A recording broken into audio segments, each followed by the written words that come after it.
This government meeting is brought to you by Eastworks and our local cable subscribers.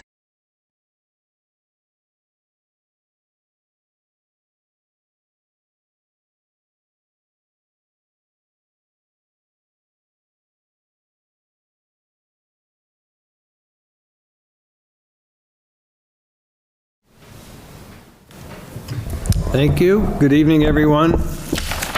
All you folks out in Charter country. Today's March 5th, and we have the meeting of the Southampton Planning Board, and I have 3 members present, which is a quorum. In the Valley, Mark Darnold, and myself, Paul Diamond. In tonight's agenda, most of it is going to be focused on a public hearing we have coming up about several zoning revisions and amendments we have worked on in the past year, since July. And they pertain to Section 275 of the zoning regulations for definitions, accessory dwelling units, which are formerly known as accessory apartments, solar electric generating facilities, revising table of use regulations, and amending Section 275, Article 9 for site plan review, and also amending Section 275 for site plan review and site plan approval. This hearing that we had was published in the Daily Hampshire Gazette. Here's all my stuff here.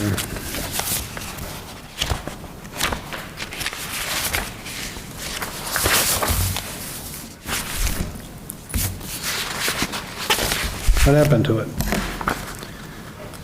The previous 3 Tuesdays, I must have left, oh, here it is. February 18th and 25th in Daily Hampshire Gazette, and it was quite extensive. I won't read it all because I've just alluded to the sections we're covering. It was posted at the clerk's office, and it was available online and also through the planning board email. So at this time, I am going to turn the meeting over to our consultant, Richard Harris, who is here, who helped draft these amendments going forward and hit all the highlight points. Unfortunately, I have nobody from the public here that will weigh in, but it is what it is, and we have to continue with this, but we'll go on from here with Richard. Which one do you want to take up first? It's your choice. Okay, let's start with accessory dwelling units.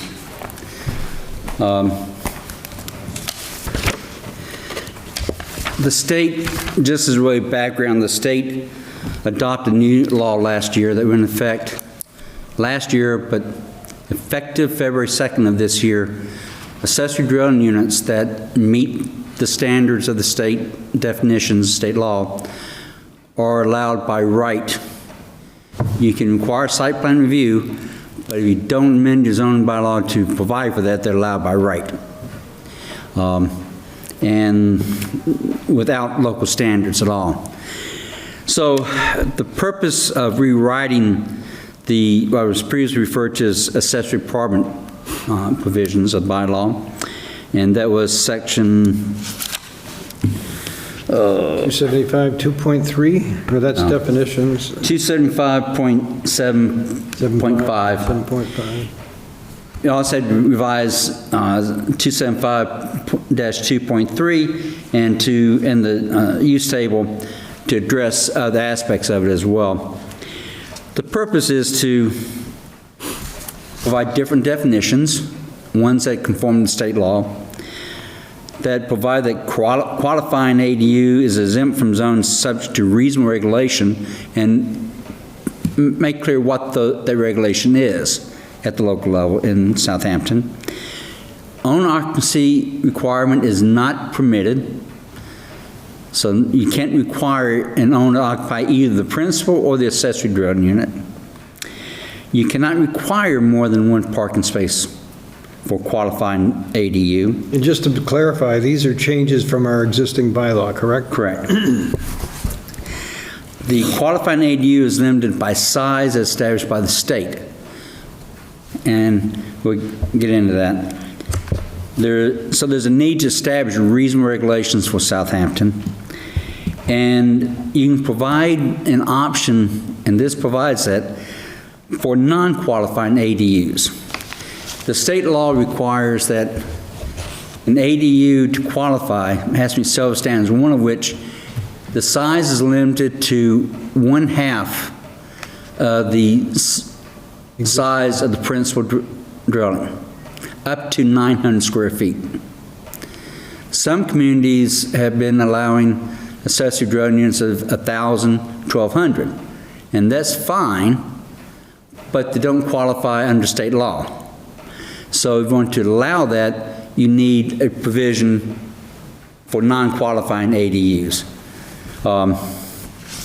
And so we made that in here as well. Additionally, there are requirements as to parking spaces. So if they want to do more parking spaces, you make provision to allow for more. And so that's what this does. So what we've essentially done, there's also a provision in state law, and I don't agree with the way the regulations translated this. The state law said that you cannot require any additional parking for an accessory dwelling unit within 1/2 mile of a transit station. That's fine. The regulations as they came out include bus station, okay? But they define bus stations anywhere a bus stops for embarkation, disembarkation. So if you've got a bus route anywhere on a road and you can flag it down, the entire road corridor becomes a bus station. And in some communities, that can be a significant issue. Additionally, you have to allow by right, or you can require a special permit for any ADU, and you have to allow them in any district in which a single-family home dwelling can be permitted, whether that is a permission by special permit, by right, or by use variance. I have worked with one community that they allow use variances in all their districts. So under the regulations, they would have to allow an accessory dwelling unit in any zoning district in their town, because the use variance would allow a single-family home anywhere in the town. So that's things that we have to deal with. Is that so any district in which you allow by any means a single-family home, you have to allow accessory dwelling unit, and that can be an ADU that is attached or detached. And there's some question about what the setbacks can be. That apparently isn't addressed, but there's been online discussion about, can you require the same setback for a principal dwelling for accessory dwelling? Well, there's an argument that no, it's accessory, therefore you should be going by the accessory building setback. Some communities, that's a big issue because they allow accessory dwelling on the property line, 3 feet from the property line. because it's a small accessory shed or garage. It's not occupancy area. And as I know, some communities have talked about revisiting the setback requirements to address that. How does it stand right now? Here? I don't recall how that is. There's nothing in this new version that stipulates No, that. no. So I would interpret that you go by what the accessory setback is. Now, I don't think that's a big issue in Southampton, like it is in some communities. South Hadley, we allowed accessory buildings within 3 feet in some cases. It could be, though. It depends on how tall they are. It could be. And the big issue with that is fire code. But that's the other thing is, even if the zoning says, hey, you can have a 3-foot setback for your accessory building, it still has to meet fire code. And that's going to have building-to-building separation requirement. And so if somebody's got a building 3 feet from their property line, you're going to have to meet the fire code requirement to satisfy that. Otherwise, you shouldn't be getting a building permit for it. And the insurance company wouldn't be very happy with you anyway. So those are some of the issues we've tried to go through on this. So the definitions include a new definition for accessory dwelling unit. It deletes the one for accessory apartment and inserts one for accessory dwelling unit, which basically reflects the state law and state regulations. It inserts a definition for bus station, and it defines it as defined in the regulations. A location serving as a point of embarkation for any bus operated by a transit authority. So if PVTA goes down your street within half a mile of that street, you can't require parking. It deletes in its entirety the existing 275-7.5 accessory apartments and replaces with a new 275-7.5 accessory dwelling units to read as specified in here. And there it is, okay.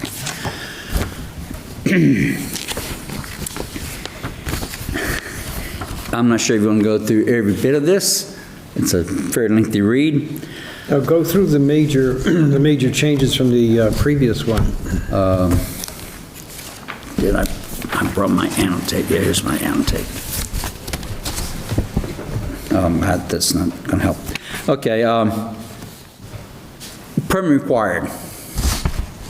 You can only require a building permit, you can require site plan review, but no special permit.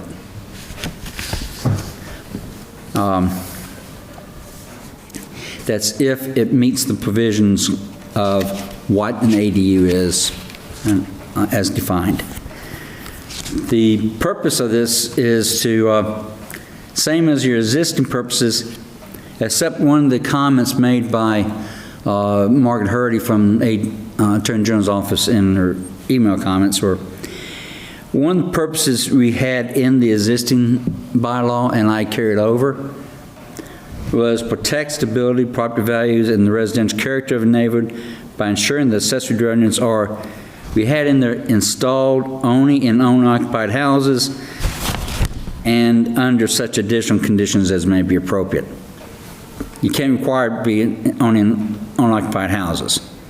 So it now would read, protect stability, property values, and the residential character of neighborhood by ensuring that accessory dwelling units are installed under conditions as may be appropriate to further the purposes of this bylaw.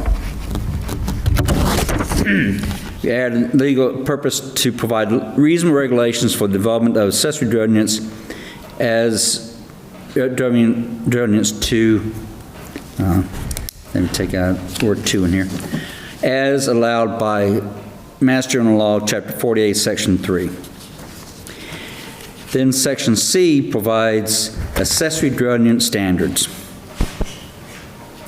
First one is the same as always, Separate unit? Complete separate housekeeping unit that functions as a separate unit from the original unit. Only one dwelling unit will be created within or on the same parcel as a single family. That's one accessory dwelling unit. You already got a single family there, so it's one separate. The lot must conform, and this change put in here based on an email from Ms. Hurdy. Originally, I had in here that the lot had to conform to zoning, except as provided under regulations. She said that may not meet state law. So, I put in here the lot must conform to the definition of lot as specified in the regulations. And leave it at that, so, in the state regulations. It's 760 CMR 71.02. The development of an accessory dwelling unit as part of a pre-existing non-conforming structure or lot is permitted as provided in 760 CMR 71.03, All right. parentheses 3, parentheses B, 9. Question. Yes. So is this saying that they could be put on a pre-existing non-conforming Yes. lot in town? Yes. As long as they probably pass Board of Health muster, right? Yep. If they could get a single-family home permit, they can get accessory dwelling unit permit. That could spark some interest in town. But remember, you've got to get the principal dwelling unit on there first. Or you can do it at the same time, but you have to be able to get a principal dwelling unit on there. Oh, it can't be a standalone? No, because it's an accessory dwelling unit, accessory to a principal building on that lot. All right, so that isn't going to trigger too much of anything, maybe? No. To accommodate what I was thinking for pre-existing non-conforming lots, you'd probably have to do, you probably have to revise the bylaw for, what, not tiny homes, small homes? Or- Yes. And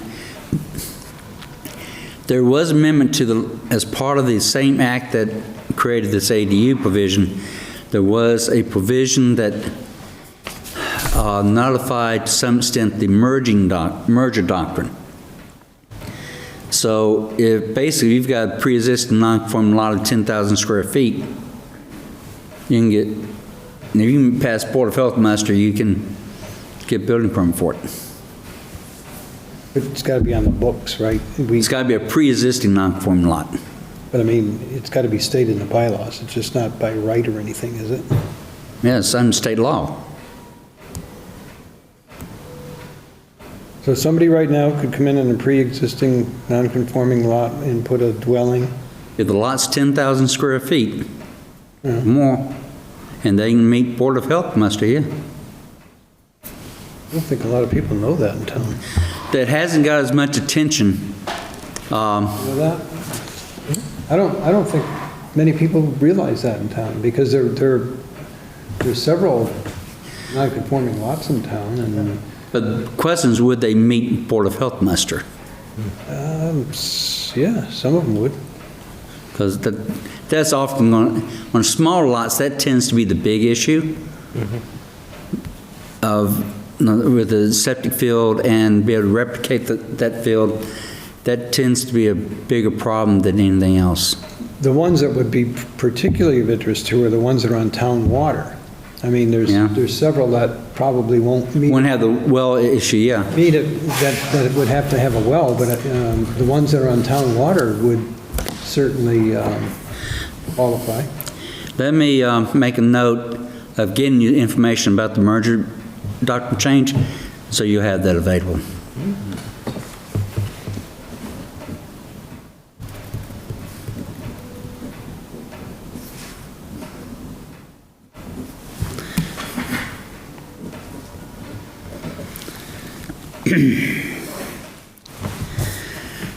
Not more than one ADU provided on a single lot, which is replicated earlier. Accessory dwelling unit shall maintain a separate entrance, either directly from the outside or through an entry wall The accessory dwelling unit shall clearly clearly a subordinate part of or accessory to the single-family dwelling. Again, if it's detached, that doesn't really apply. Right. An accessory dwelling unit shall not be larger than, in gross floor area, than 1/2 the gross floor area of the principal dwelling, or 900 square feet, whichever is smaller. And that's really some question is, well, do unfinished basements count? In my mind, they don't, because unfinished. But that's basically a building code and building commissioner determination to make on that, in my opinion. And so could somebody ask for a waiver to be more than 900? We've got provision here to allow that. They ask for a That's in special here, permit. then? Yeah, okay. And 900 is not allowed by right, is that correct? well, it's 50% or 900 is ever smaller. Right, yeah, but if it's over 900, it's not allowed. Right. So if they got 2,000 square foot house, the state law only provides protected status to those with under 900 square feet. If somebody came in and said, hey, I got a 2,400 square foot house, I want to do a 1,300, 1,400 square foot ADU. Under this bylaw, you could apply for special permit to do something different from what is otherwise allowed. That kind of defeat the purpose of it all at all? No, actually, and that's in there because a number of communities had provisions to allow larger ADUs. The state provisions targeted, again, it's written for the eastern part of the state, as are the regulations. Yeah, because of the density probably. Right. And there, 900 is a pretty good size unit. And when you start looking at construction costs, especially in the eastern part of the state, you're not going to build a 900 square foot detached dwelling unit for $200,000. It's going to be much more than that. So, yeah, it doesn't defeat the purpose. It simply adds an opportunity for someone to do something different, which I don't think is a bad thing. When I was at Lunenburg, we were looking at, they said, no, we already allow larger ADUs. And I said, well, we'll write a provision for special permit for it. The building commissioner thought that's a great idea. That solves that problem. And Margaret, in her comments, had no comments about that provision at all. So,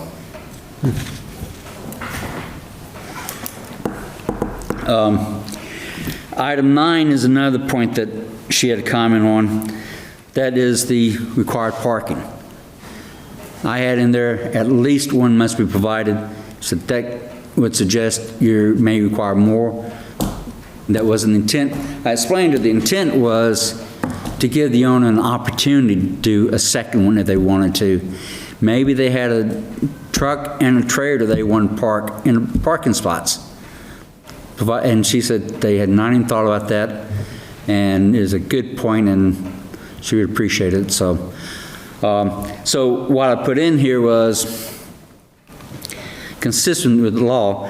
Only one off-street parking space is required for each accessory dwelling unit on the same lot. And then we've got in already that where the accessory dwelling unit is part of or attached to a primary residence on the property, the parking space for the accessory dwelling unit should be incorporated into the parking area for the primary structure if feasible. We don't want people adding impervious surface if they don't have to. No additional on-street or off-street parking space is required for an accessory dwelling unit if any portion of the lot on which it is located okay. Yeah, she caught that. That's another error I didn't catch. She did. Within a half-mile radius of a bus station. I added this other provision of more than 2 off-street parking spaces requires approval by the planning board. I didn't put that is a special permit. I think they should be able to come in, planning board, when they apply for the building permit, and say, no, I want to put 3 parking spaces and this is why. And the board should be able to say, yeah, yes or no. You may want to say no because why do they need 3 spaces for a 900 square foot ADU? And then for dwelling unit served by on-site septic must obtain Board of Health approval. Construction of a accessory dwelling unit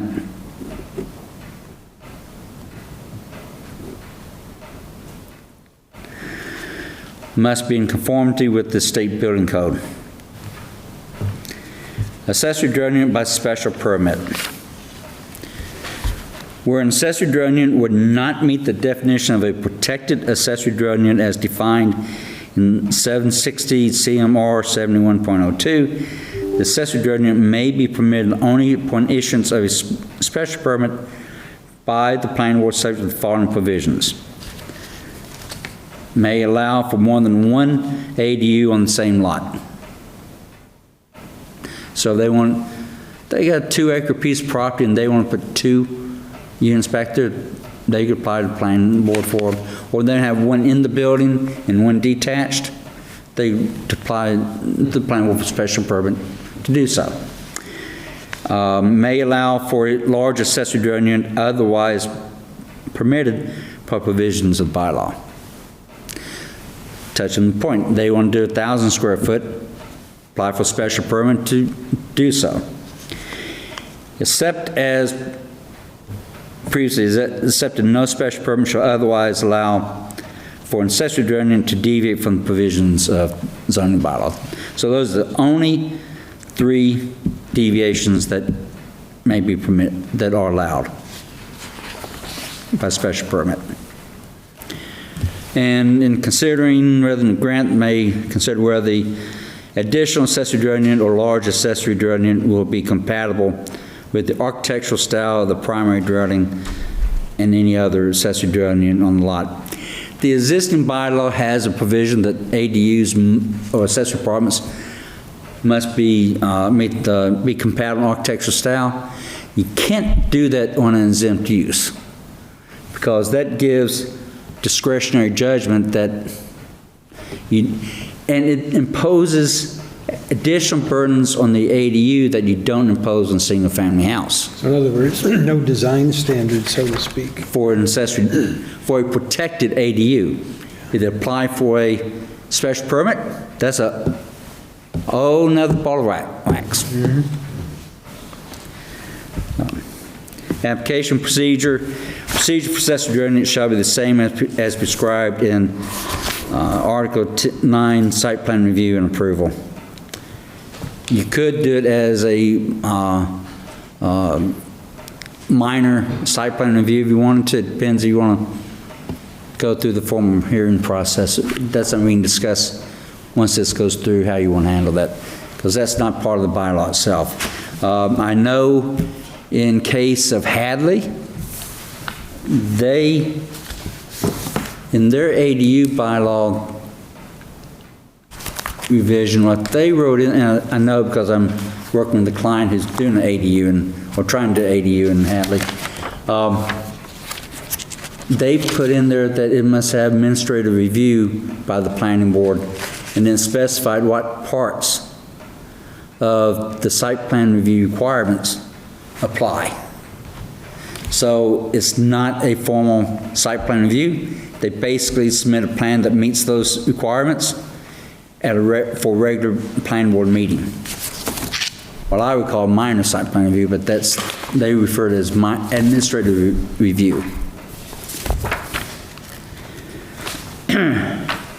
Pre-existing approved accessory dwelling units is statement of intent that accessory dwelling units which meet the definition of protected accessory dwelling units in existence or previously approved are treated in accordance with Master and Law 48, Section 3, and 760 CMR 71.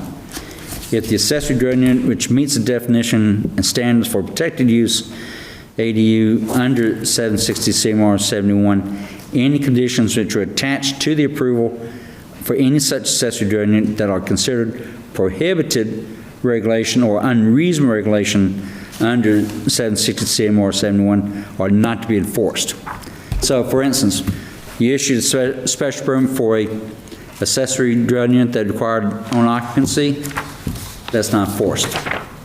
You issued a special permit for a accessory dwelling unit requiring 2 parking spaces, you can't require the second parking space. Those are some obvious prohibitions. If the accessory dwelling unit does not meet the definitions and standards for a protected use accessory dwelling unit under 760 CMR 71, the conditions attached to such prior approval shall continue to be enforced. So, you get a special permit for accessory dwelling unit of 1,000 square feet, and that condition was own occupancy, or must have 2 or 3 parking spaces. Those conditions are still enforced because it's not a protected ADU. One of the requirements is that you have to treat it allowed in any district where a single family is allowed. So the use table will be changed where accessory apartment is shown as special permit by planning board. It'll be accessory dwelling unit by site plan review. And that's it on that one. Questions, comments? Did a nice job with it, as usual. Thank you. What would you like to approach next? Let's do solar. Solar. At the last meeting, we set deadline of February 12th. I didn't receive any comments. Nope. So I assume everything's fine with that.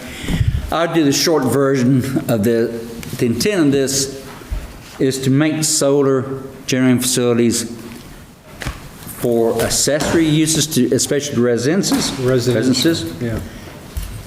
as dual use for agricultural protection, and accessory in general, and minor ones, easier to permit. So some you don't go through special permit anymore. The definitions of what a small one is was really, really small under the existing bylaw. It increases that to 100. I think the existing one was 16 kilowatt hours. This moves up to 100. So it has lots more flexibility than what you had before. And this was long overdue because many other communities, to repeat myself, after we went through how many applications in the last year? Yeah. It was way overdue because no one had small scale as small as we did. So the article inserts new definitions into the zoning bylaw. Solar electric generating facility, solar electric generating facility accessory, solar electric generating facility dual use and agriculture use. And that is one where they are putting solar in an agriculture operation, and it will enhance the agricultural use of the property and will not diminish it, such as what we had with Vista orchards. yeah. Yeah. They can be wider, the rows be wider apart so they can grow in between. They may be higher than otherwise so they can grow under it.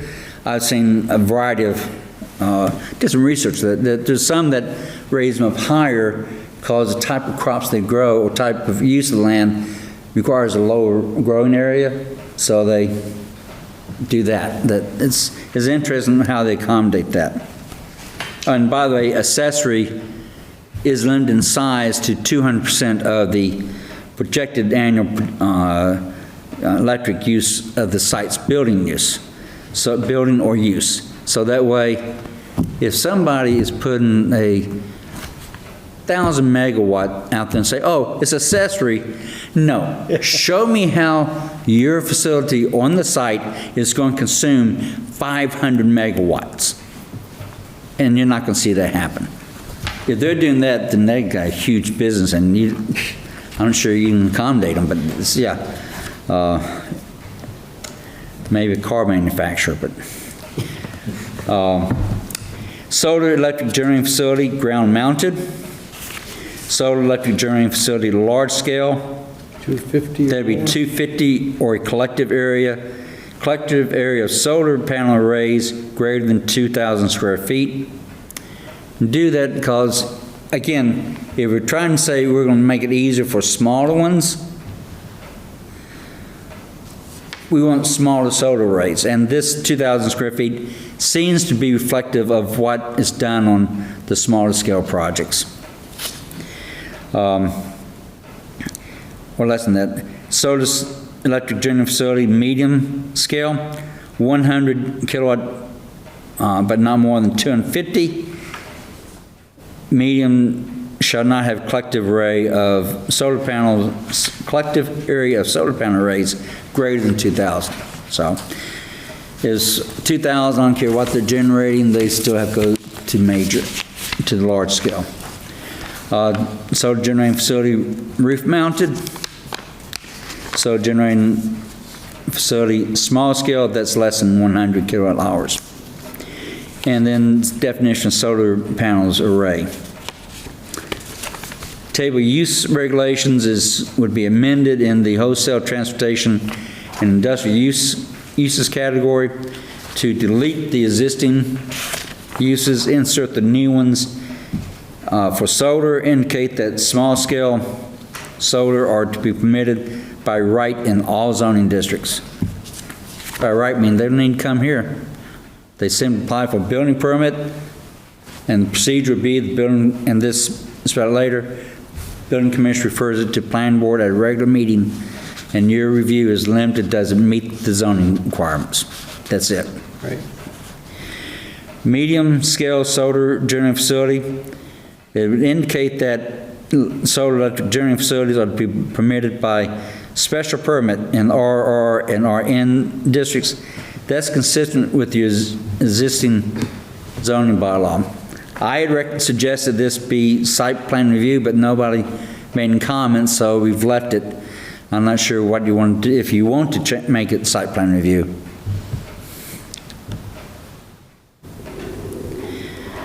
Indicate that medium solar electric generating facilities are permitted by site plan review by the planning board.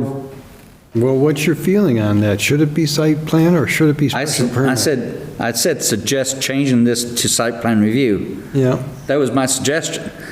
And nobody said yay or nay, so I assume it was nay. What's your feeling on that, guys? Site plan on medium? Or special permit?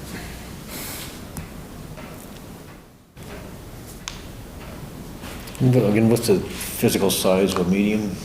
250 kilowatt hours. Yeah, physical. Less than 2,000 square feet of the solar array. So you got, I would think site plan would. so you got 2 acre piece of property, 2,000 square feet of that could be solar array. Now there's going to be additional area for accessory equipment, less than another 500 square feet at most. What's this room has got to be pretty close to 2,000.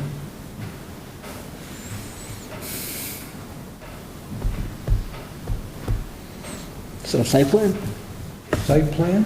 Yeah, I think so. I mean, special permit should be something significant. Yeah, that's for the real big ones, yeah. Let's change that to site plan. Indicate that medium solar electric generating facilities will be permitted by site plan review by the planning board in CH and IP zone districts. My suggestion that this be minor site plan review.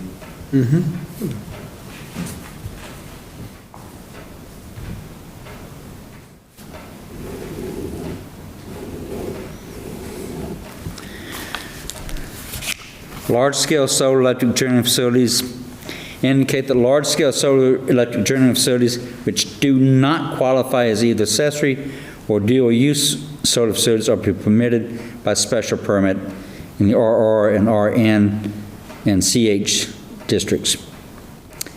Indicate that large-scale electric generating facilities which do not qualify as either accessory or dual-use facilities are to be permitted by site plan review in the IP district.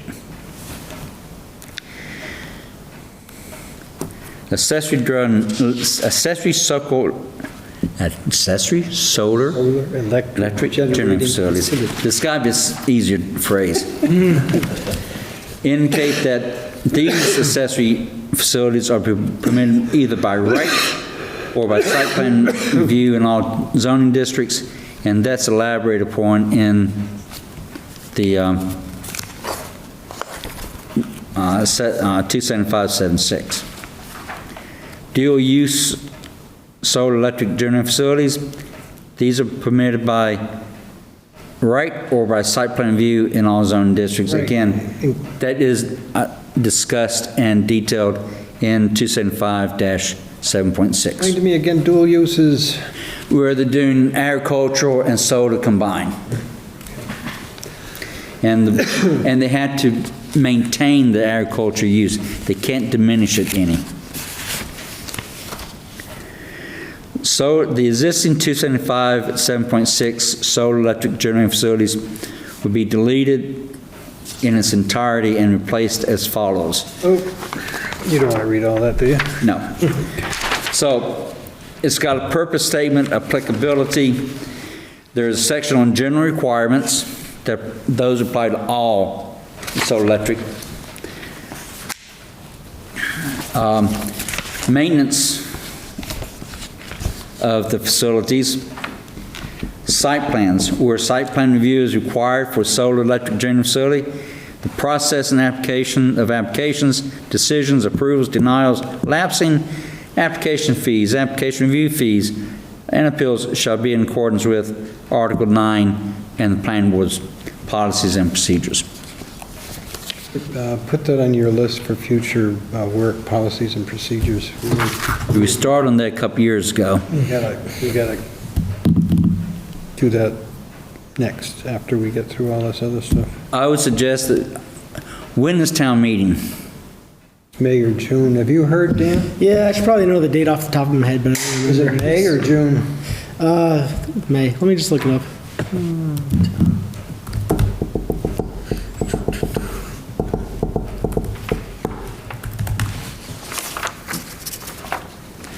What I'll do is I'll aim to have draft these before your town meeting, because if these are adopted, goes at AG's office for review. It would be good to have at least the draft of policy procedures by town meeting, so that then we can finalize them before Just voted to hold the AG's office approves it.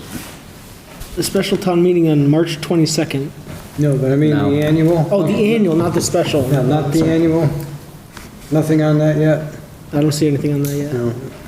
It's either late May or early June. It was supposed to be late May last year, and it was pushed back to June, but I don't know. Okay. Solar electric generating facilities by right. So where they're allowed by right, and it specifies which types are allowed that way. And this where the reference earlier by right or by site plan review is addressed for accessory less than 250 kilowatt hours. Dual use less than 250 kilowatt hours. They're by right. They apply for building, so those would be allowed. Procedures, when allowed by right, only require a building permit prior to construction. The building permit shall be approved and received prior to beginning of any work in any facility.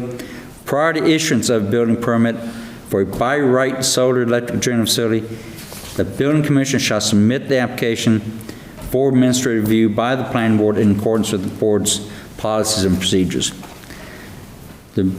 And then it says the board review is limited to determine whether confirming whether or not the proposal complies with the zoning bylaw requirements for such facilities, inclusive of any request for waivers submitted to the board. So, somebody's applying for a building permit for a by right facility, they need to include any waiver request they want. The building commissioner submits that to the board along with the plans. The board at a regular meeting decides whether or not to grant the waiver and whether or not, and if so, then whether or not it meets the zoning bylaw requirements. Chances are, if you deny the waiver request, they're not going to meet the zoning requirements because they didn't get the waiver. This intended, you may have something here that just doesn't apply. And instead of making them go through a formal hearing process for the waiver, trying to make it simple. The limitation of review by right does not limit or remove the requirement for compliance with all other applicable bylaws, laws, regulations, including but not limited to, approved by the Conservation Commission. So just because you get a building permit or planning board approval, that doesn't mean you don't have to go to conservation. And I did this because in Lunenburg they had that exact problem. Somebody got approved by the planning board, but never got approved by the Conservation Commission. And we don't need approval by yeah, you do. Yeah, we always send ours over to conservation. But remember, these are by right. You won't be doing that because you won't have time. They submit a building permit. Hopefully, the building commissioner sends all building permits to the conservation. Well, I was just going to say, then it would devolves upon him to do that. Yeah. Mm-hmm. Some of this other stuff is standard in the previous one. Yes. Dimension and height requirements. Yes. Screening. Waivers. Waivers are different because we now have provision for waivers. And it discusses how they have to, basically your rules and regulations.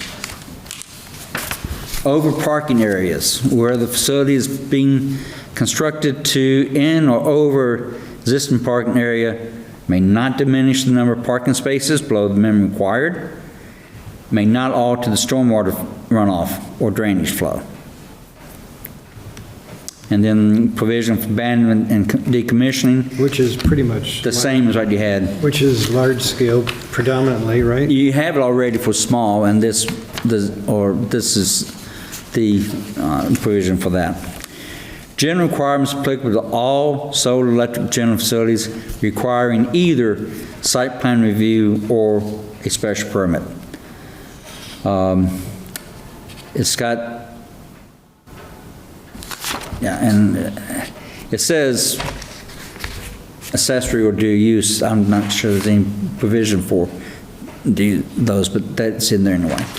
It's pretty much a lot of the stuff that's in H. A lot of what's in there now, in the current one. And that's what I was trying to do. Instead of, the current one repeats it for each one of them, I want to just have one section. You go through that and then go to the meat of what you're looking for.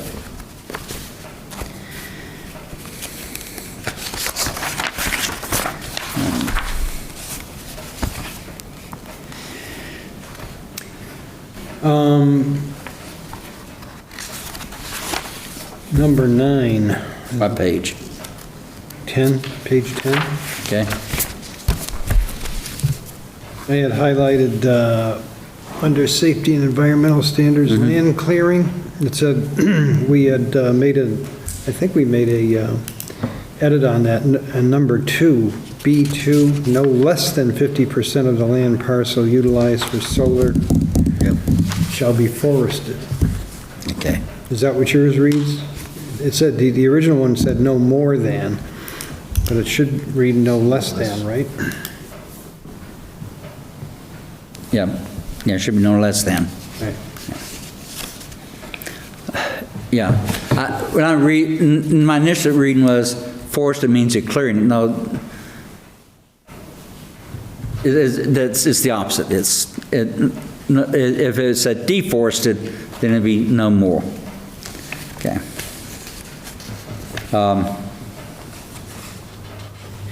Probably should change shall be to shall remain forested.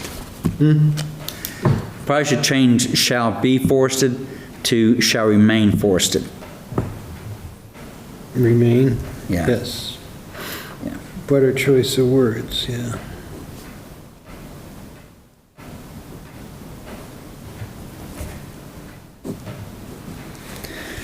Okay.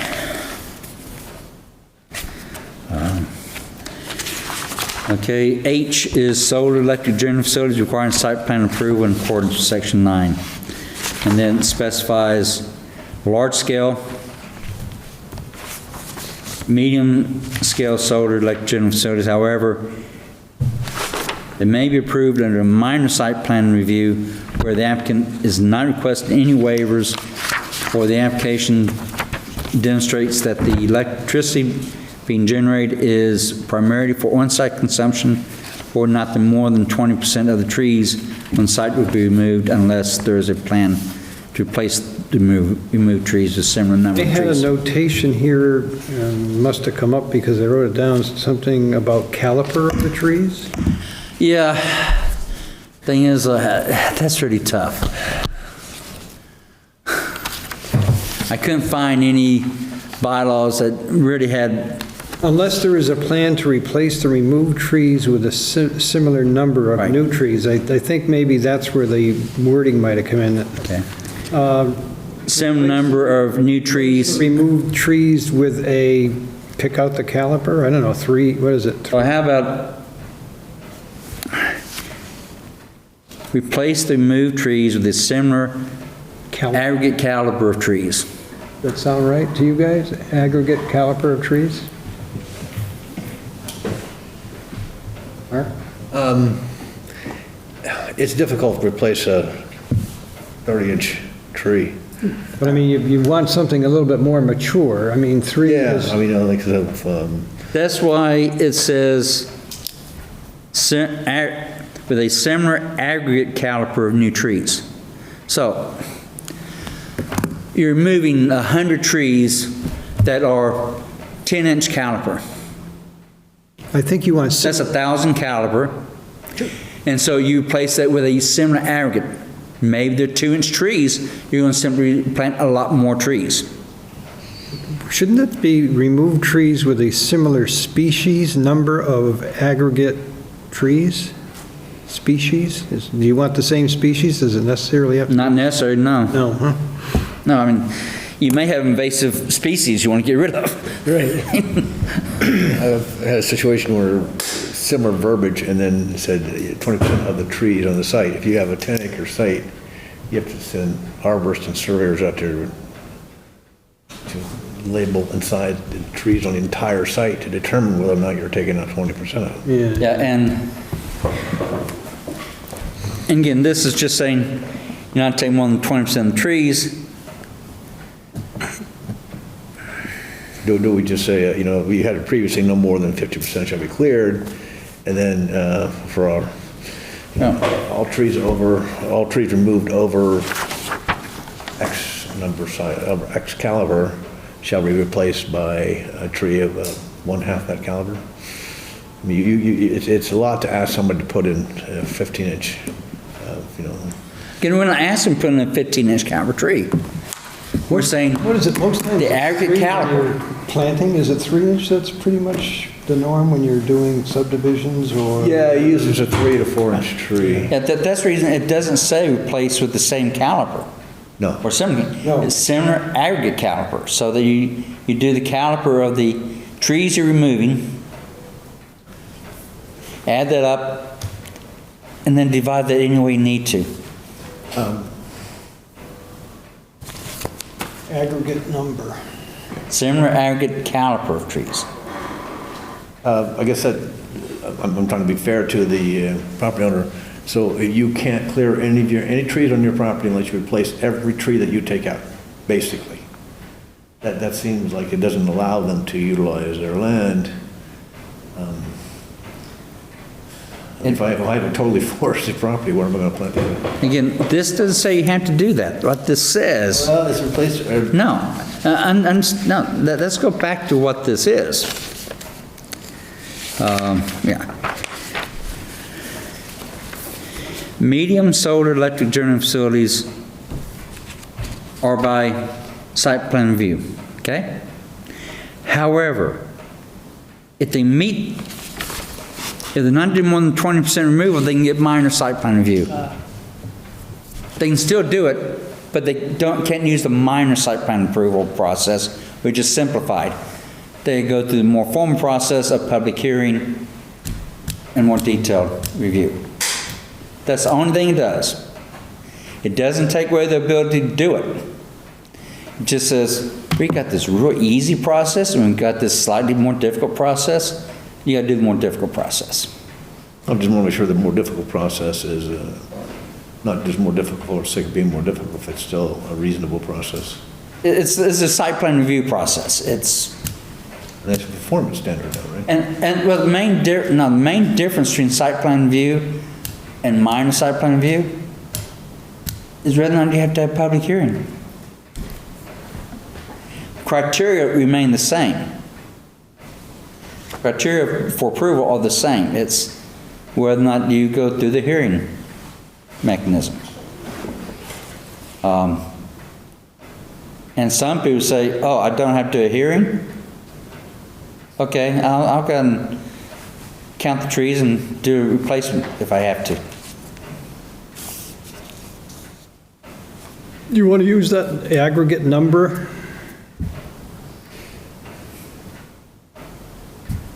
That'd be a few amount, and that's fine. And it may actually be that it's better to have less caliper, because one of the problems of forest sometimes is you got these really big trees that are blocking growth of seedlings. Sure, yeah. And so you take the big old growth out, you plant the same amount of trees you planted before, but they're smaller. You can do different species, you can get a more diverse forest. Yep. So similar aggregate number would be fine. I mean, I don't have a problem with that at all. 3 or 4 inch caliber tree costs $400 to $500.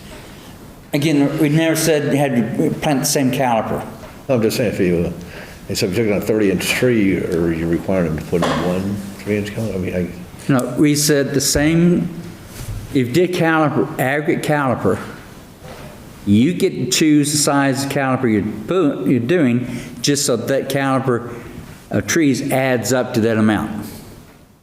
So if you take out 30-inch caliper tree, okay, and you're going to plant 10 3-inch caliper trees.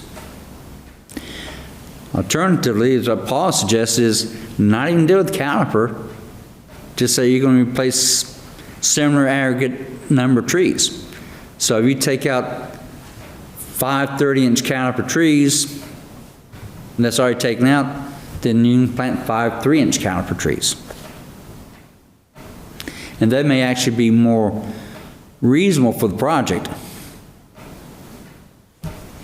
Because why are you taking the trees out? Because you need to put the solar panels in. And if you're putting in 30 trees, that may not actually help. So whatever y'all want to do, it's...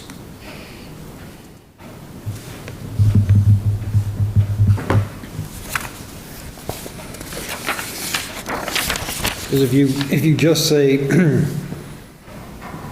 unless there's a plan to replace the removed trees, period, that's pretty vague. Yeah. And that's why I said plan to replace the removed trees with a similar number of new trees. keep it simple. That's, Similar number? yeah. All right. That Okay. way it's All right. not exact. Take out the aggregate and caliper then.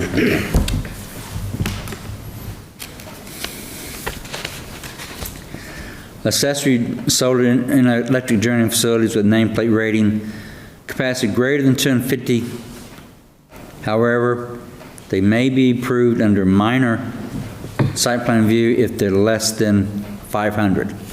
So site plan review is required for anything of 250, if accessory, whether it's 750, if it's under 500, you can do minor site plan review. That's accessory.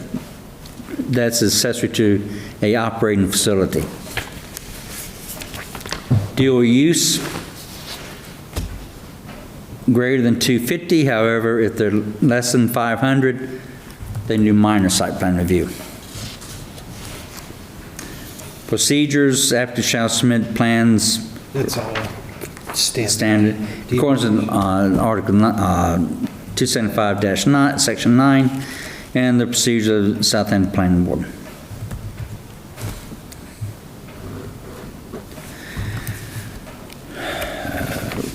Then required documents in accordance with the bylaw and your plans and procedures, policies and procedures.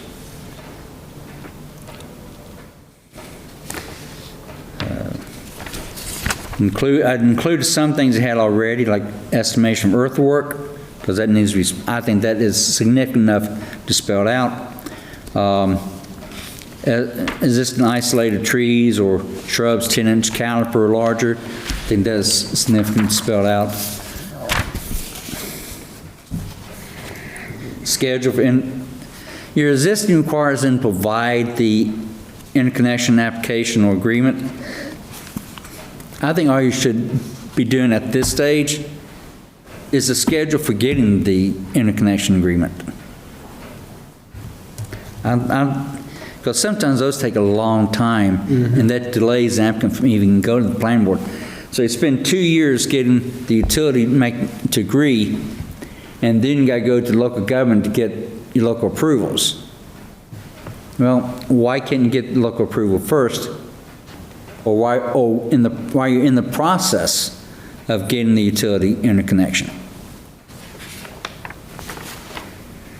What's the time frame on this, the special permit or the site plan or the special permit, like 2 years, 3 years? It's 2 years is how long the special permit is valid. Although the state law allows a longer period, it's up to what y'all want to do. Then instead of I don't think you need to see the details of all the major equipment elements, but documentation related to them. Documentation of QC and engineer. Operation maintenance plan. Maintenance plan.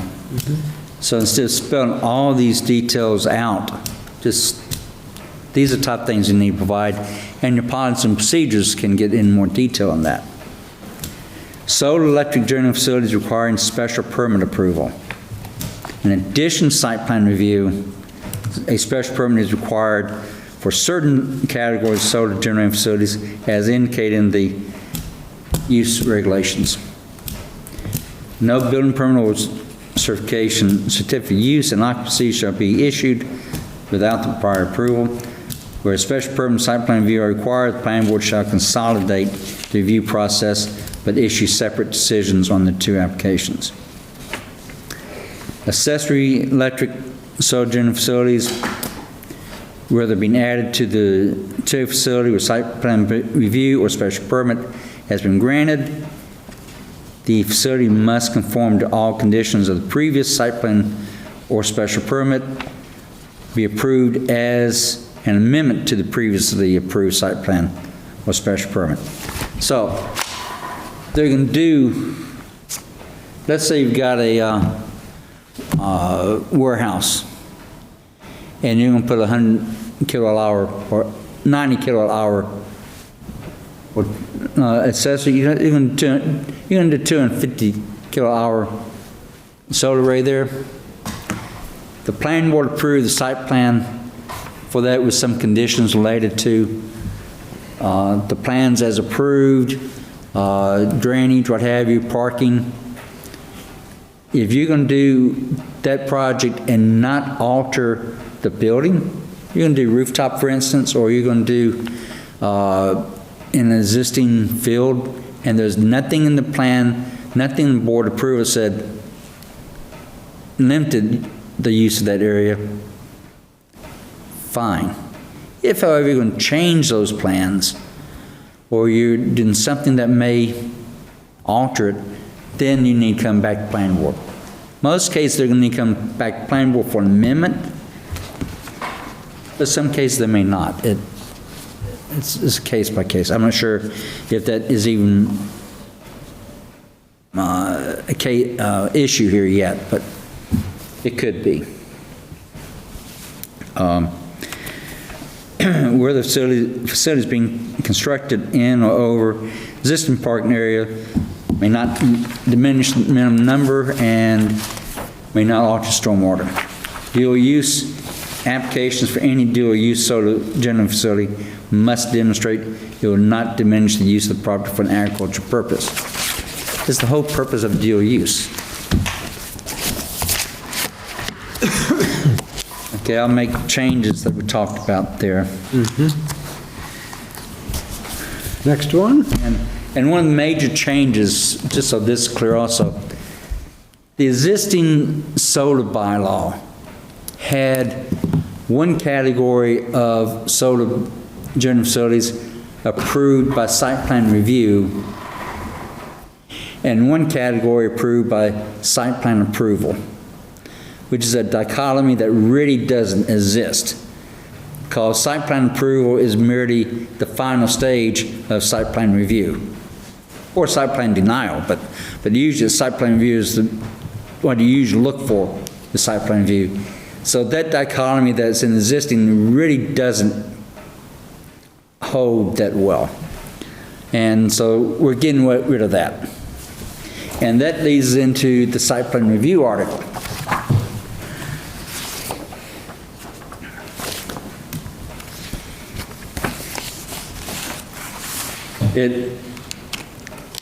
This is a repeal and replace.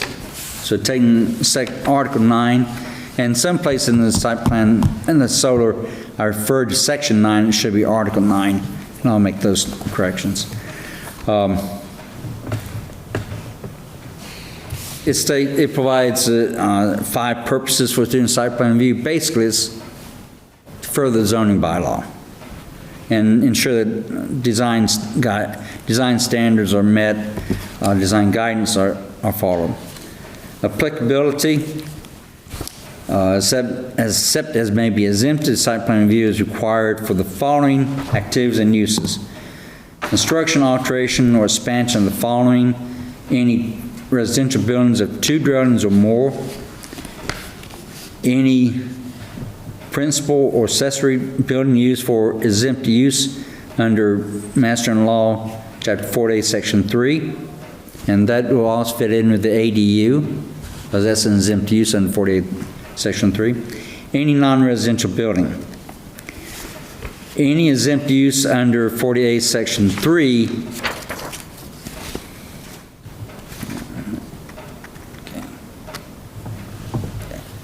okay.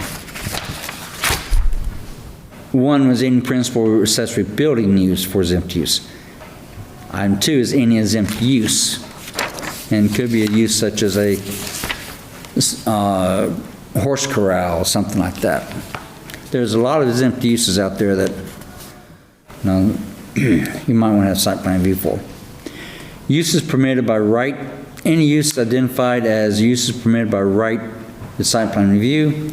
Changes of use where the new use will require more parking than the previous use. Construction or expansion of a parking lot for municipal, institutional, commercial, industrial, multifamily, structural purpose.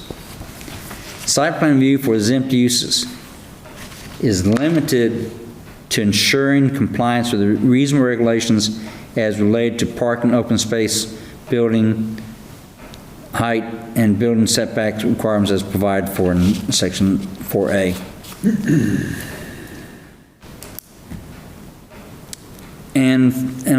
We're going to need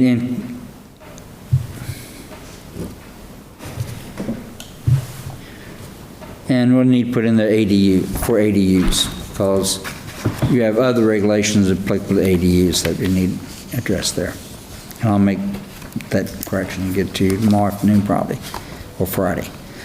Exemptions: a building wholly or partially destroyed may be rebuilt without the site plan review by the planning board if rebuilt without change to the building footprint or the square footage of usable space. They're tearing down a 5,000 square foot building was destroyed. Of that, the usable space was only 4,000 square feet. They're rebuilding within reuse 5,000 square feet. That would come in the site plan review. But if it's usable area less than 4,000, it wouldn't. Site plan review is not required for changes of use where the following conditions are satisfied. Use does not require a special permit. No proposed or outside alterations or additions to the buildings or parking area.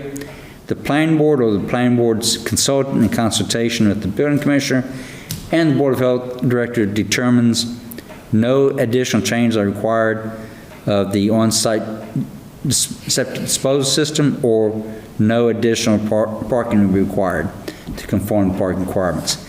And the reason that is in there is those decisions by the Board Health Director and by the Building Commissioner on parking could affect the layout, and therefore they may need to come in for site plan review.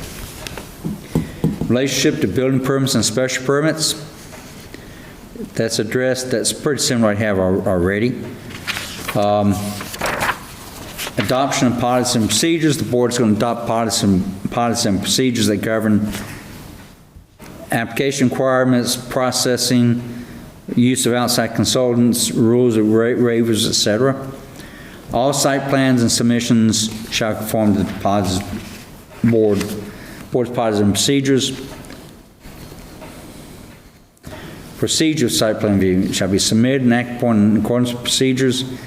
Where variance or finding is also required, applicant must obtain the variance or finding, and any associated appeal period must have expired without an appeal being filed, or the appeal must have been resolved in the applicant's favor prior to submission of an application for site plan review. Because if they need a variance, you really can't approve it. Except for projects qualifying for minor site plan review, as in provided 9.12, decisions of site plan review shall not be made until after the conclusion of public hearing. Applicants shall prepare applications according to rules and policy procedures. Then talk about who we're going to deliver copies to. And that's in there to make sure there is notification of departments. And there may be other departments you do as well, and that can be in your policies and procedures. Must be made at a public meeting. All decisions must be made within 90 calendar days of submission. Unless it's associated with the special permit, then those time constraints apply. Public hearing, where required. So that applicant notification of abutters.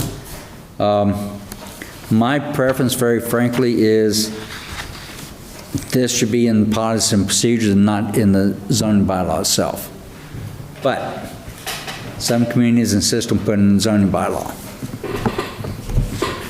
Doesn't hurt to have both places, right? Now, especially since you're doing abutters in 300 feet, that's important, because that's a difference from what the state law requires for special permits. That's got more convoluted wording than this is. And then decisions. Basically got to conform to the decision, and the building commissioner has to get a copy of it. And requires affirmative vote of a majority of the qualified members. Shall be in writing, posted, made a post meeting, and filed the clerk and applicant and building commissioner. Must be filed. extension of deadlines, applicant may request and board may grant. Written decision options, constructive approval. If you fail to act, that's what happens. They can get certification from my town clerk that no action was taken, and therefore it's approved. Then we got the review standards are pretty much the same as you have now. Conformity to approved site plan, that's obvious, can't deviate without plan board approval. Minor site plan review. These are uses that shall be considered as qualifying for minor site plan review. Proposed activity building do not require a special permit, variance, or finding, or the proposed construction will not exceed a total increase in the footprint of the structure by 1,000 square feet. This one says 2,000, and yours says 1,000? Yes.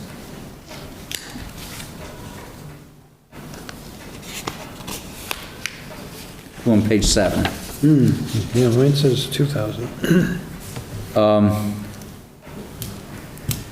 For purpose of computing the total increase in the footprint, shall aggregate all such prior approves. And policies and procedures would address how that gets determined. That's for that word, was supposed to go, that aggregate. Proposed project would not involve the removal of trees or vegetations within the required setback area for the purpose of expanding the parking area for the project. So, how does it fit in? You're going to expand the parking lot, and your building setback requirement is 20 feet, and you want to put the parking lot within 10 feet of the property line. You come in for site plan review, you can't do it as minor, because that could affect the adjoining property owner more than if you met the requirement.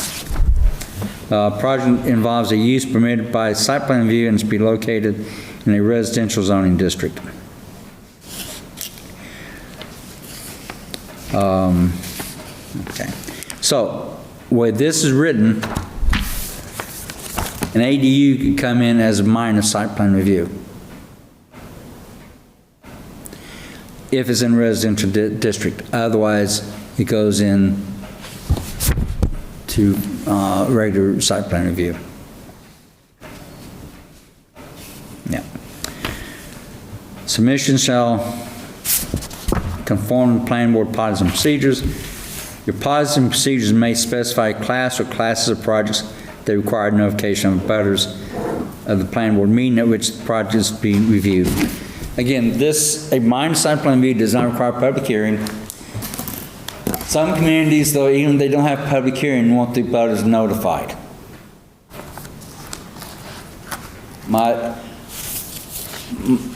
One reason we did minor site plan review in South Hadley, and the first thing we put under that was exempt uses.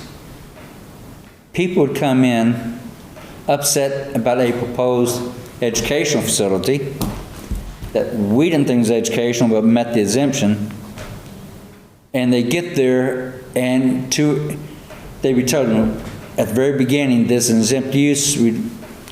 2 hours later, they're fuming because the planning board approved it. They didn't have an option to approve it. So we said, well, we're going to do minor site plan review and put the exempt uses under that and not require public hearing. It's on the agenda. People see the agenda, they come, that's fine. People are not entitled to speak at a public hearing, at a public meeting. They are entitled to speak at a public hearing. So, planning board chair is pretty consistent in South Hadley that they would allow limited comment at a public meeting. But if it was getting more strung out and it was a public meeting, they'd shut it down. Because it is a public meeting, the planning board is there to review the plan and make a decision. Not to get in a 3-hour debate about whether or not this exempt use should be going there or not, or doing that. That's not relevant.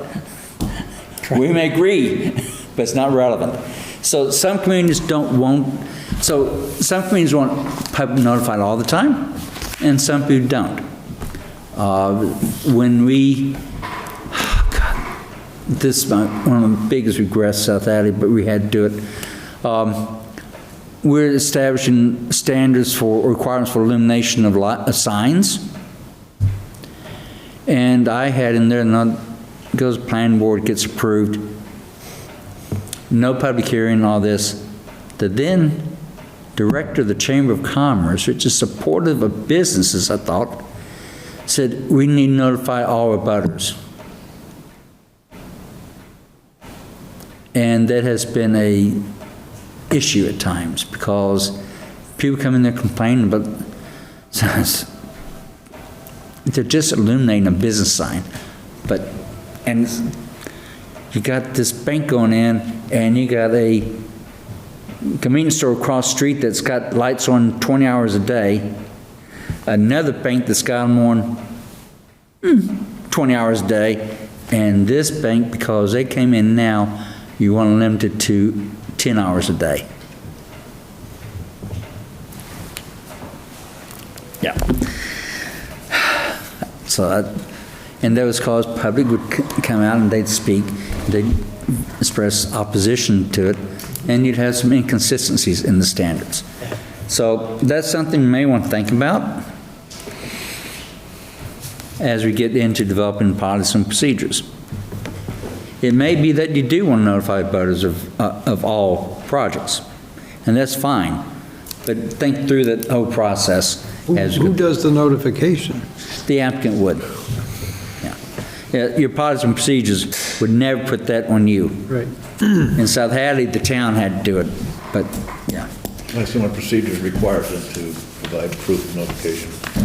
Yeah, and yeah.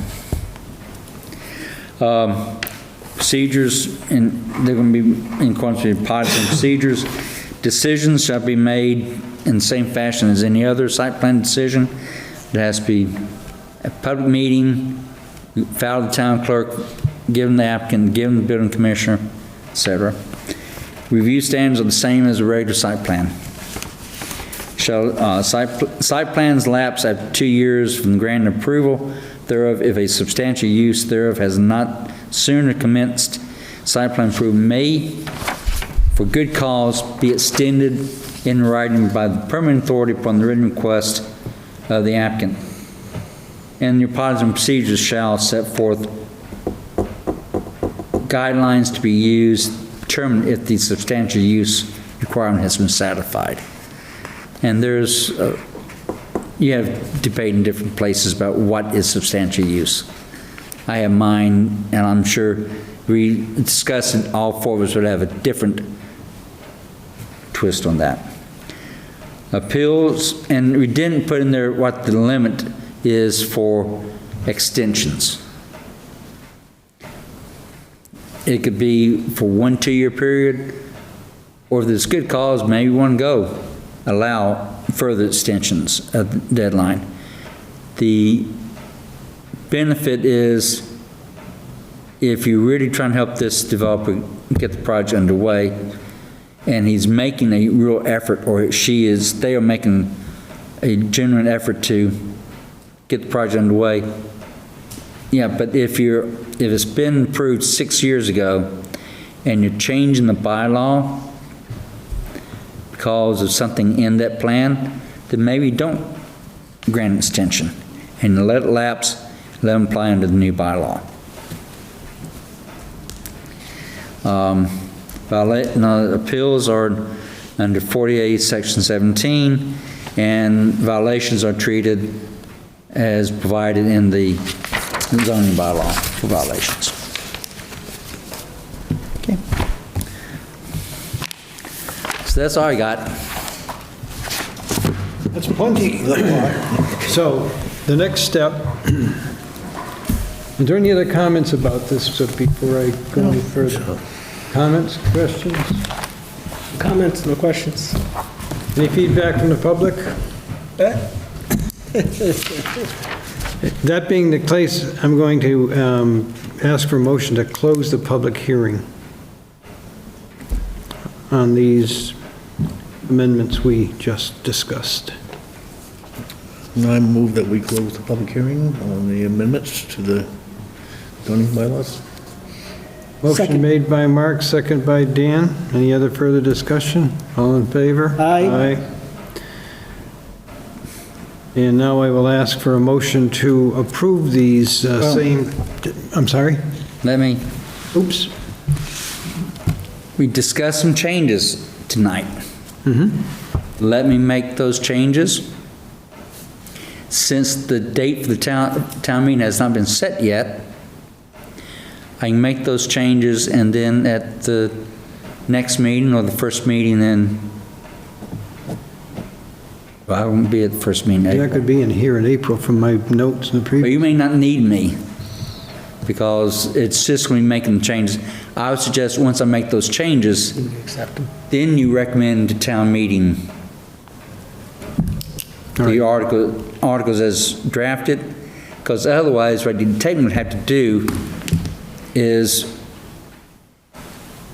make an amendment to the articles. And you don't want to do that, you can avoid it.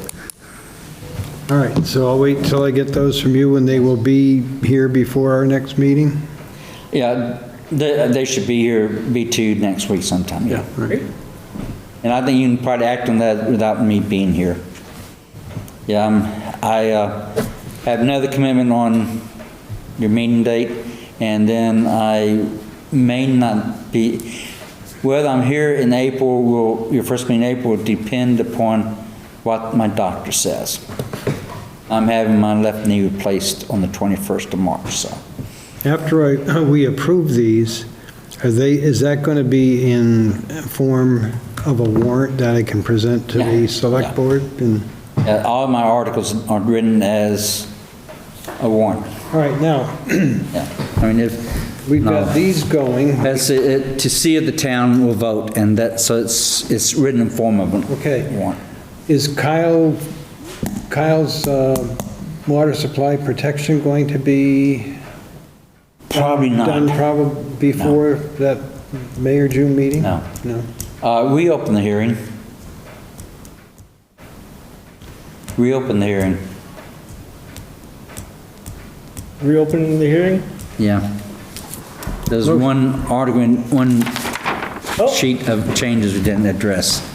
A motion to reopen the hearing? Yes, I would like to make that motion. Motion made, Mark, second? Second. Aye. On favor? Aye. Okay, What do I miss? go ahead. With the other changes in Article 9 and the solar, Yep. there's an article to change some references to site plan review, site plan approval. In section 275, 3.2.b, we're changing reference to site plan review / approval by deleting / approval. It's just going to be site plan review. Yeah. 275, 3.9, again, it says site plan review and approval, deleting and approval. Sure. In 7.4, the reference site plan review approval, deleting approval. In 275, 7-7.5E1, change the reference to Article 9, site plan review and approval by deleting and approval. In 7.15, it says site plan approvals to site plan review. 7.6G, change references to site plan review to minor site plan review. I got to check on that. Okay. And in 7.6H, change references site plan approval to site plan review. Let's take out the references to 7.6 altogether, because in solar, we've totally rewritten that, so it doesn't apply anymore. I wrote this before I did solar, so it's, Oh, yes. so, Catchy. Did you send me a copy of that or no? yeah. It came as a second site plan. All right, I'll look for it. Is that it? That's it. Motion to close the public hearing. All right. I will second that. Open, close the door, yeah? All in favor? Aye. Aye. All right. So, getting back to that water supply protection, Yeah. that'll probably have to wait till what, next year? Either fall or next year. That's going to take more work. Yeah. Oh, that reminds me,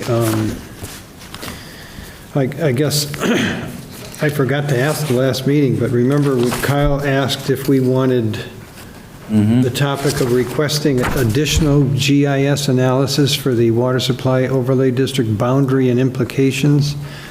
Process for requesting this is simple, just email the form below to Kim Robinson and requesting it. So we should probably go ahead and do the GIS mapping, right? Going on the rest of We've it.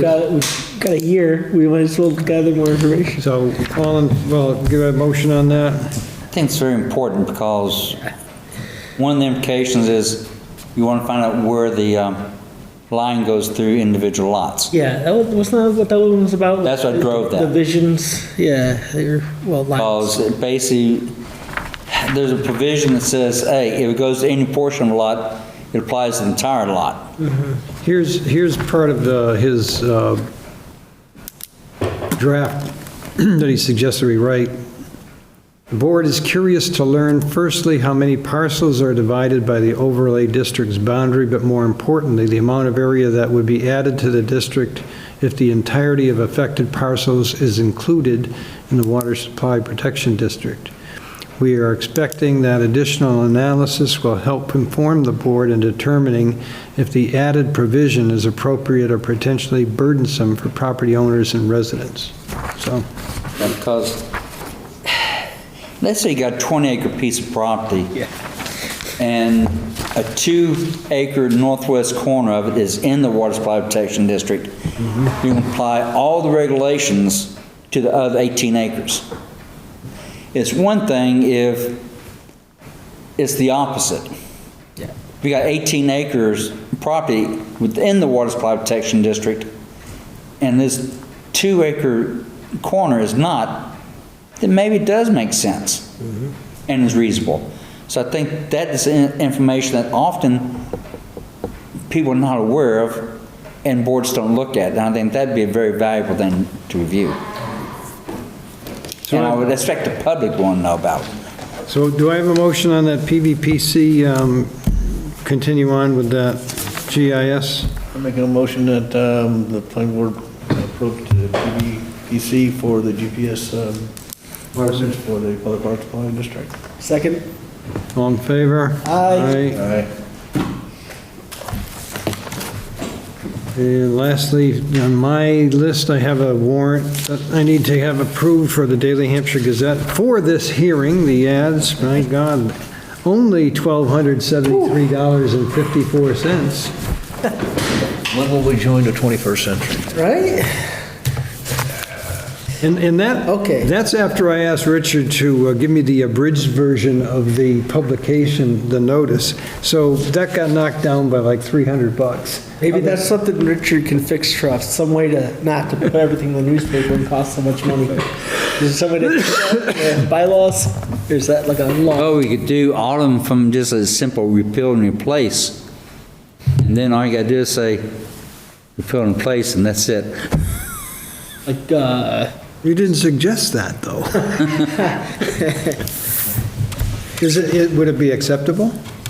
Yeah, if you want, yeah, I mean, what you could do is, instead of detail and everything we had to detail, we're going to have amendment to, we're going to have public hearing, discuss an amendment to zone bylaw to repeal section 275.6 in its entirety and replace with a new section. I saw the form, not to belabor this, but I saw the form that Lucy, because she's still from last June's town meeting, the AG's office was still looking for some piece of information, and she showed me the list that she has to make out when they pass a warrant article. It's got to have the data posting, the legal notices, the posting on the board, and all this documentation has to go with it, so they make sure that everything was done correctly, and we finally got it wrapped up last week after, it's almost a year. Just the little details that they wanted that, And they are effective upon Tommy's adoption. No, they're adopted as that adoption, but they're not in effect until after the AG approves and they're posted, which means they're part of the zoning bylaw, let's say, so somebody can come in and apply under the newly adopted bylaw at their risk. So it's at their risk if the AG rejects it, and the planning board decision had to include that verbiage that's at the applicant's risk in the event it's not adopted, this decision is null and void. So you really got to be cautious. I know in Nuremberg we had that going on. We had an applicant that was going to take that risk because we were very confident it was going to be approved, and his attorney was. I mean, the only issue would be if there was a procedure error we failed to do, and we found out there is a mechanism to remedy certain procedural errors. yes. Such as notice. And so yeah, so sometimes it's worthwhile. Some depends how much money you put into it. That's another hang-up she had, abutting, they want to know, was it mailed to abutting cities, towns, Pioneer Valley Planning, and the Department of Housing and Urban Development? She had checked off no, but that she was ill during that period, and I said, no. I said, when I mailed... That's automatic denial. When I mailed it to the abutting towns, I also sent a copy to PVPC and wanted to know the date, but it went first-class mail. There was no return receipt, so I'm saying, you've got to take my word that I sent it. What we used to do is we would take a copy and mail it and write on there the dates of mailing for that very purpose. Mm-hmm. So that way there'd be a record as to when we mailed it.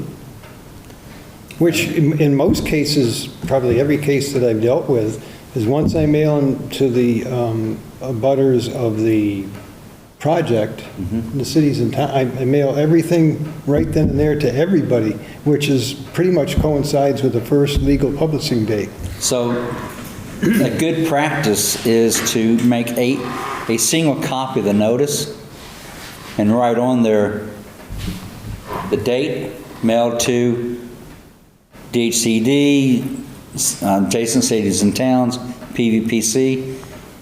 So there, you've got that reference right there. I wonder if they have people that log those in. Yeah, they do. They do? Well, anyway, getting back to that warrant, $1,273.54. Motion to approve? Make a motion to approve the warrant for the Daily Hampshire Gazette publishing for $1,273.54. Second. All in favor? Aye. Makes you, when you see this, it makes you wonder what, and I mean, that's that size in the paper. Makes you wonder what an obituary that's Yeah. like a quarter of a page runs these days. South Hadley, we used to do all of our legal notices Yeah. in the town reminder. What, is that a different paper or something? Yeah, it's cheaper. Oh, It comes out once a week. can we do that? Do we have a town reminder? If there is a similar paper that published every week in Southampton, Okay. And- This says Hampshire County, and they take legal notices. yeah, but that's a more daily newspaper. No, this is weekly. Hampshire, oh, yes, that's Reminder. Is that the one you're running? You said Gazette. No, this one was published in the Gazette, but Yeah. we do get the Reminder once a week in town. Yeah, if they do legal notices, you can check. My guess, they're gonna be cheaper. And it's illegal to put it in a weekly publication? Yes. Let's try it. There we go, we're saving money. Southampton still runs theirs in the weekly This is part of publication. Doge now. Look at us, we're saving, efficient. We just got some pointers. Anything else from anyone? I mean, I think the only thing is to mention is the housing authority had the town had the public meeting about the Zero College Highway, which was well attended, and I think we got some great feedback from the town, so thank you for everybody out there who participated in person.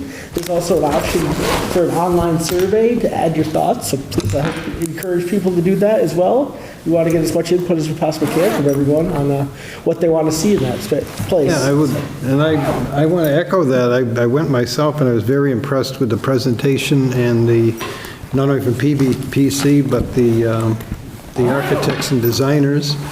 It was very well put together and quite interesting, and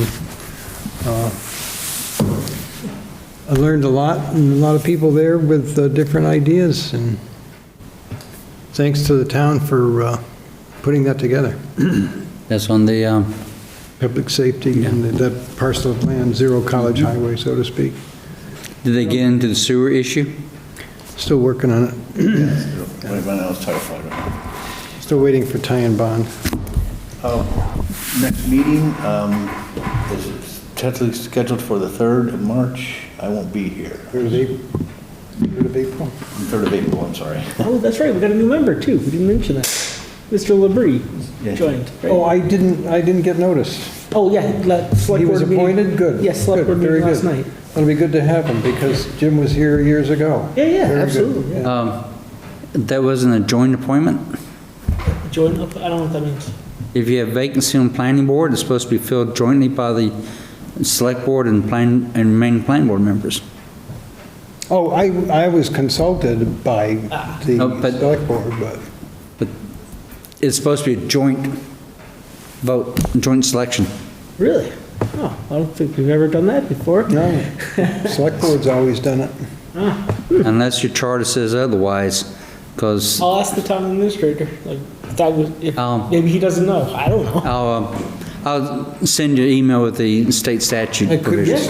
could we strike that? Oh, yeah.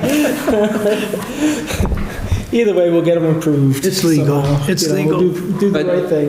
The thing about it is, if you post it, if you hold, schedules that, and no planning board members show up, then select board votes. So we're here the 19th, but also April, you're talking April Just first. 2nd? Yeah, I won't be here. Okay. I'm available. When you think of it, just send me an email so I'll I, send you emails. I will not be available on the yeah, thank you. April 2nd. Yep. All right, do I have a motion to adjourn? Motion to adjourn. You don't want to adjourn yet. Uh-oh, we got something else? No, I'm saying, you don't, I mean, you're doing good. Why- Hey, yes, we do. You're still on the clock. We want to stop the bleeding. All right, Who made the I motion? made a motion. Dan, seconded by Mark. I'll second that, yes. All in favor? Aye. Aye.